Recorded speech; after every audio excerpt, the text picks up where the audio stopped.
तो चलिए AB talk के एक और नए एपिसोड को फटाफट स्टार्ट कर लेते हैं। बहुत दिन बाद मैं आपको एबी टॉक एपिसोड दे रहा हूं इस चैनल पर, बहुत दिन बाद वीडियो आ रहा है। आज हम इस वीडियो में बहुत सारे ट्रांसफर अपडेट के बारे में बात करेंगे जो कि जनवरी ट्रांसफर विंडो में आपको देखने को मिल सकता है। बहुत सारे र्यूमर्स है, उन सभी के ऊपर हम लोग चर्चा करेंगे। आपको अगर जानना है तो उस वीडियो को अंत तक जरूर देखते रहना। टोटल 15 या 16 ट्रांसफर अपडेट के बारे में हम लोग बातचीत करने जा रहे हैं यहाँ पर।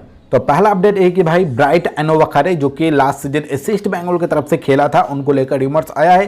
पहले तो एटीके मोहन बागान ने अपना इच्छा जताया था कि उनको साइन करेगा जनवरी ट्रांसफर विंडो में, लेकिन अब ईस्ट बंगाल भी भाई फिर से उस रेस में शामिल हो चुका है। शायद ईस्ट बंगाल उनको साइन कर सकता है जनवरी ट्रांसफर विंडो में। यहाँ पर अगर हो जाता है तो आप लोग सरप्राइज मत होना, क्योंकि बहुत पहले से ही ये र्यूमर आ रहा है। उसके बाद नेक्स्ट अपडेट आ रहा है एटीके मोहन बागान के डेविड विलियम्स को लेकर।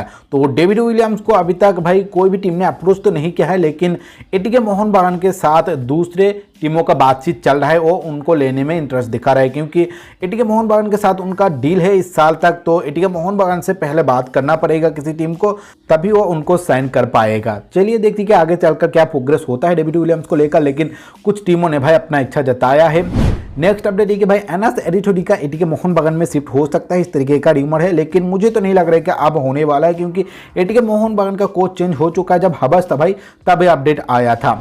उसके बाद नेक्स्ट सौभिक चक्रवर्ती जो कि अभी हैदराबाद एफसी के साथ जुड़ा हुआ है, उनके साथ भी एटीके मोहन बागान का बातचीत हुआ था या कुछ डिस्कशन हुआ था उसको लेकर, लेकिन तब भाई हुआ था जब हबस था, लेकिन अब नहीं हो सकता है, लेकिन इंटरेस्ट दिखाया था। और आगे जाकर अगर हो जाता है तो आप लोग सरप्राइज मत होना यहाँ पर भी। नेक्स्ट इसके बाद शुभ घोष जो कि ईस्ट बंगाल के साथ जुड़ा हुआ था, लोन आउट हुआ था केरला ब्लास्टर्स एफसी से। फाइनली वो केरला ब्लास्टर्स एफसी का खिलाड़ी अभी भी है, लेकिन अभी भाई लोन आउट होकर वो ईस्ट बंगाल में आया था, लेकिन ईस्ट बंगाल ने अपने मेन स्क्वाड में उनको शामिल नहीं किया था, और उसके ही चलते अब मोहम्मडन एससी में वो शिफ्ट हो रहा है। मोहम्मडन एससी में वो शिफ्ट हो चुका है। आई लीग में आपको शायद मोहम्मडन एससी की तरफ से ही वो नजर आ सकता है। अभी तक हमें इसका ऑफिशियल पुष्टि नहीं मिला है, लेकिन अंदर ही अंदर भाई सब कुछ कंप्लीट हो चुका है। नेक्स्ट इसके बाद अपडेट आ रहा है केरला ब्लास्टर्स एफसी की तरफ से। तो केरला ब्लास्टर्स एफसी का first choice goalkeeper albino Gomes injury के चलते बाहर हो चुका है, और उनके जगह 2 नए गोलकीपर को साइन करने में अपना इच्छा जताया था। पहला था भाई अर्शदीप, दूसरा है करणजीत, लेकिन करणजीत ऑफिशियली साइन हो चुका है। अब केरला ब्लास्टर्स एफसी में अर्शदीप जो कि ओडिशा एफसी का गोलकीपर है, उन्होंने भाई इस डील में साइन नहीं किया है। करणजीत फ्री एजेंट था तो उनको साइन कर लिया है केरला ब्लास्टर्स एफसी बहुत ही आसानी से। इसके बाद नेक्स्ट अपडेट आ रहा है ईस्ट बंगाल की तरफ से। ईस्ट बंगाल ने इंटरेस्ट दिखाया है भाई फॉर्मर जमशेदपुर एफसी के डिफेंडर स्टीफन एजे के ऊपर। बहुत ही तगड़ा इन्होंने परफॉर्मेंस डाला था जमशेदपुर एफसी की तरफ से लास्ट सीजन, आपको शायद याद होगा, और उनके ऊपर ईस्ट बंगाल का नजर गया है। नेक्स्ट इसके बाद अपडेट आ रहा है केरला ब्लास्टर्स एफसी की तरफ से। तो केरला ब्लास्टर्स एफसी ने भाई इंटरेस्ट दिखाया है चेन्नई एफसी के विंगर लालिन ज्वाला छंगटी के ऊपर। हाँ, छंगटी के ऊपर केरला ब्लास्टर्स एफसी का नजर आया है। जनवरी ट्रांसफर विंडो में शायद ट्राई भी कर सकता है। इसके साथ साथ केरला ब्लास्टर्स एफसी ने आसिक करुणियान के ऊपर भी नजर दिया है, जो कि बेंगलुरु एफसी के डिफेंसिव लाइन पर भी खेला है, लेकिन उनका मेन पोजीशन भाई विंग। तो आसिक करुणियान के ऊपर भी भाई नजर रहेगा केरला ब्लास्टर्स एफसी में। अगर जनवरी ट्रांसफर विंडो में संभव हो पाता है तो ये दोनों खिलाड़ी आपको शायद नजर आ सकता है केरला ब्लास्टर्स एफसी के जर्सी में बाकी सीजन। इसके बाद नेक्स्ट अपडेट आ रहा है भाई एटीके मोहन बागान की तरफ से। तो एटीके मोहन बागान में भाई कोचों का हेरफेर सब कुछ कंप्लीट हो चुका है। एंटोनियो लोपेस हबास ने स्टेप डाउन कर दिया था अपने खराब परफॉर्मेंस के चलते। उसके बाद जुआन फर्नांडो ने भाई अपना पद ले लिया है। वहां पर जाकर एटीके मोहन बागान ने उनको अप्रोच किया था।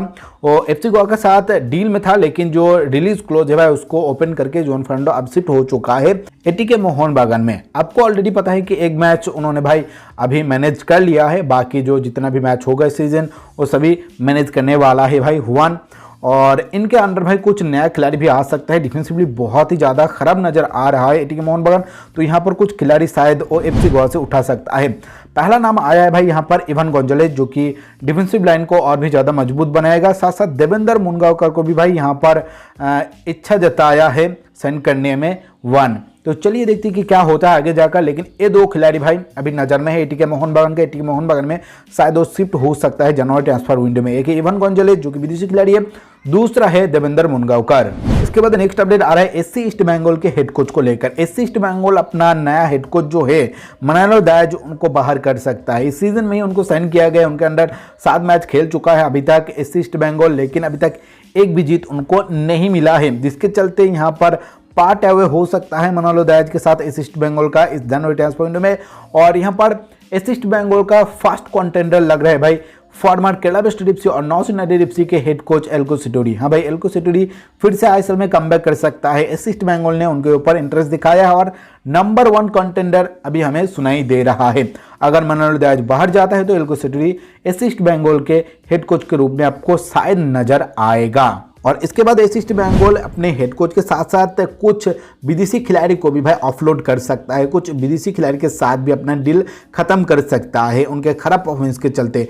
पहला नाम है भाई डेनियल चिमाचुकू। बहुत ही हाइप लेकर खिलाड़ी आया था, लेकिन वहां पर वो उतरा नहीं है, अच्छा परफॉर्मेंस करके नहीं दिखाया है। उसके साथ साथ टोमिस्लाव और अमी डेरसोविक, ये 3 खिलाड़ी भाई जो कि विदेशी खिलाड़ी है ईस्ट बंगाल का, वो बाहर जा सकता है इस जनवरी ट्रांसफर विंडो में और उनके जगह नया खिलाड़ी शामिल होगा ईस्ट बंगाल में। इस तरीके का ही अपडेट है। और कुछ इंडियन खिलाड़ी को भी भाई यहाँ पर अपलोड कर सकता है। पहला नाम यहाँ पर राजू गायकवाड़, उसके बाद अंकित मुखर्जी और एक खिलाड़ी का नाम सामने आया था, मुझे भी याद नहीं है। इन तीनों खिलाड़ी को शायद यहाँ पर बाहर कर सकता है इससे ईस्ट बंगाल। अगर इंडियन खिलाड़ी की बात किया जाए तो यहाँ पर 3 खिलाड़ी का भी नाम आ रहा है। 3 विदेशी खिलाड़ी और 3 इंडियन खिलाड़ी ऑफलोड होगा इससे ईस्ट बंगाल से जनवरी ट्रांसफर विंडो में और उनके बदले में नया खिलाड़ी साइन हो जाएगा। और इसके बाद नेक्स्ट और इस वीडियो का लास्ट अपडेट है कि भाई एटीके मोहन बागान ने टारगेट किया है चेन्नई एफसी के कैप्टन अनिरुद्ध थापा को। ऑलरेडी आपको इसके बारे में पता होगा, सीजन शुरू होने से पहले ही इंटरेस्ट दिखाया था एटीके मोहन बागान, लेकिन अब जनवरी ट्रांसफर विंडो में भी एक शायद अप्रोच लगा सकता है यहाँ पर। लेकिन मुझे तो नहीं लग रहा है कि अनिरुद्ध थापा भी शिफ्ट होगा, क्योंकि लॉन्ग टर्म में चेन्नई एफसी के साथ उनका डील साइन हुआ है, उनको कैप्टन रखा गया है, उनका कैरियर अच्छा जा रहा है वहाँ पर, तो शायद अपनी टीम को बदलना नहीं चाहेगा। लेकिन भाई कुछ भी हो सकता है, आप लोग अनएक्सपेक्टेड चीज़ देख रहे हो। एफसी गोवा को छोड़कर 1 शिफ्ट हो चुका है एटीके मोहन बागान में, किसी ने एक्सपेक्ट नहीं किया था एंटोनियो लोपेस हबाज इतना जल्दी एटीके मोहन बागान से निकल जाएगा, ये भी भाई अनएक्सपेक्टेड था। तो कुछ भी हो सकता है भाई ट्रांसफर मार्केट में, हम लोग आगे से प्रिडिक्ट नहीं कर सकते हैं। जितना भी रूमर्स आया था मैंने आपको बता दिया है, और भी बहुत सारा अपडेट है जो कि मैं आपको धीरे धीरे नेक्स्ट कुछ वीडियो में अब बताने वाला हूँ। बहुत सारा लेटेस्ट अपडेट भी निकल के आ रहा है डेली, क्योंकि ट्रांसफर विंडो ओपन हो रहा है, तो उससे रिलेटेड भाई बहुत सारा अपडेट आएगा ही आएगा और मैं आपको कवर करके बताता रहूँगा। और यहाँ पर मैं कोशिश कर रहा हूँ कि डेली आपको फिर से वीडियो दे दिया जाए।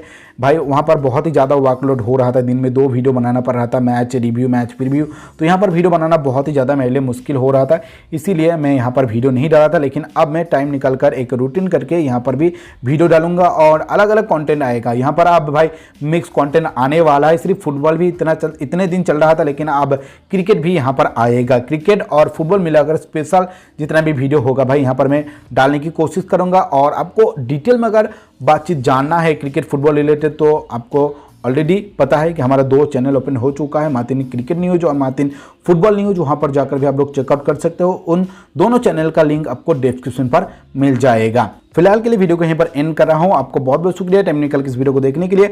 अगर आपको वीडियो अच्छा लगे तो लाइक जरूर कर दीजिए, अपने दोस्तों से इस वीडियो को ज़्यादा से ज़्यादा शेयर कर दीजिए, ताकि उनको भी इस तरह की इंपॉर्टेंट चीज़ों के बारे में पता चले। और आपने अभी तक चैनल को सब्सक्राइब नहीं किया है तो चैनल को सब्सक्राइब करने के बाद ऑल नोटिफिकेशन ऑन कर दीजिए, ताकि आपको फटाफट नोटिफिकेशन मिल जाए जब भी मैं वीडियो अपलोड करूँ।